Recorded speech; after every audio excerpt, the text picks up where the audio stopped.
বাংলা সাহিত্যের নক্ষত্র পুরুষ রবীন্দ্রনাথ ঠাকুরের বিষয়ে আরও জানাতে, জন্মজয়ন্তী বিষয়ে আরও জানাতে তার স্মৃতিবিজড়িত শিলাইদহ রবীন্দ্র কুঠিবাড়িতে শুরু হচ্ছে 3 দিনব্যাপী বর্ণাঢ্য উৎসব। এ নিয়ে আরও খবর জানতে কুষ্টিয়া থেকে সরাসরি যুক্ত হচ্ছেন সহকর্মী সাজ্জাদ হোসেন। সাজ্জাদ, সেখানকার আয়োজন সম্পর্কে তো জানতেই চাই, সেখানে নিশ্চয়ই উৎসব মুখর পরিবেশ। যারা দর্শনার্থী এসেছেন তারা কি বলছেন? আসলে আপনি যেমনটি বলছিলেন যে বিশ্বকবি রবীন্দ্রনাথ ঠাকুরের 165তম জন্মবার্ষিকীর অনুষ্ঠান ঘিরে কুষ্টিয়ার তার যে স্মৃতি বিজড়িত কুষ্টিয়ার শিলাইদহ কুঠিবাড়িতে আজ থেকে শুরু হচ্ছে 3 দিনের অনুষ্ঠান। 2:30টার দিকে আসলে অনুষ্ঠান শুরু হওয়ার কথা, যদিও একটু লেট হচ্ছে। আমার পিছনে পাশেই মঞ্চর যে সাজসজ্জার কাজ এবং সাউন্ডের যেসব বিষয়গুলো রয়েছে সেগুলো চেক করা হচ্ছে। এবং আমি যদি একটু দেখাই আপনাকে যে কুঠিবাড়ি আসলে নতুন করে এখানে সাজানো হয়েছে এবং দর্শনার্থীরা কিন্তু ইতিমধ্যেই দেশের নানা প্রান্ত থেকে দর্শনার্থীরা এসেছেন। এবং আজকের যে অনুষ্ঠানটি আজকে বিকেলে শুরু হবে, এটা কিন্তু আগামী 3 দিন চলবে। আর আজকের অনুষ্ঠান উপস্থিত থাকবেন নিতাই রায়চৌধুরী, যিনি সংস্কৃতি বিষয়ক মন্ত্রণালয়ের দায়িত্বে আছেন।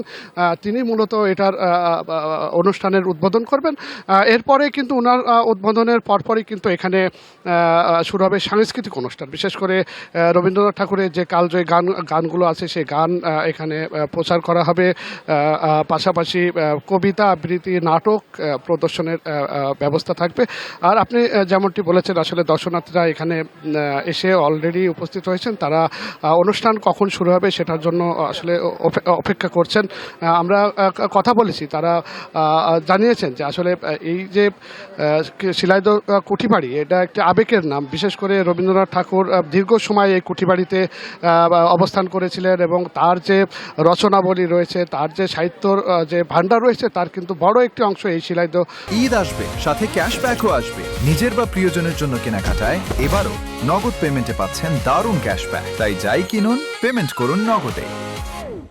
কুঠিবাড়ি থেকেই তিনি রচনা করেছিলেন। আমরা যদি একটু 2-1জনের সাথে কথা বলার চেষ্টা করি, 2-1জন দর্শনার্থীর সাথে, আসলে তারা কেন এসেছেন বা এখানে কি উপভোগ করবেন, যদি আমরা একটু জানার চেষ্টা করি। আসলে আপনারা তো এসেছেন, কেন এসেছেন যদি একটু বলেন। আমরা জসিমউদ্দিনের আজকে হচ্ছে জন্মবার্ষিকী, তাই জন্য আমরা বেড়াতে আসছি। এখানে দেখতেছি অনেক আয়োজন করা আছে, সাংস্কৃতিক অনুষ্ঠানের মেলা হয়েছে। আলহামদুলিল্লাহ সব কিছু মিলে খুব ভালো লাগছে এখানে।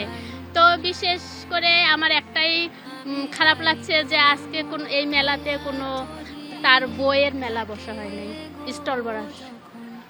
রেদনা, শুনছিলেন যে আসলে এখানে তো অনুষ্ঠানের পাশাপাশি 3 দিনব্যাপী মেলার আয়োজন করা হয়, কিন্তু এবারই প্রথম আসলে মেলার আয়োজনটা করা হচ্ছে না। এই জন্য দর্শনার্থীদের একটু মন খারাপ যে আসলে তারা মেলাটা এবার উপভোগ করতে পারছেন না।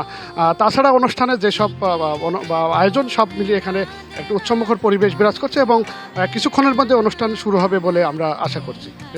নিশ্চয়ই, ধন্যবাদ আপনাকে সাজ্জাদ হোসেন।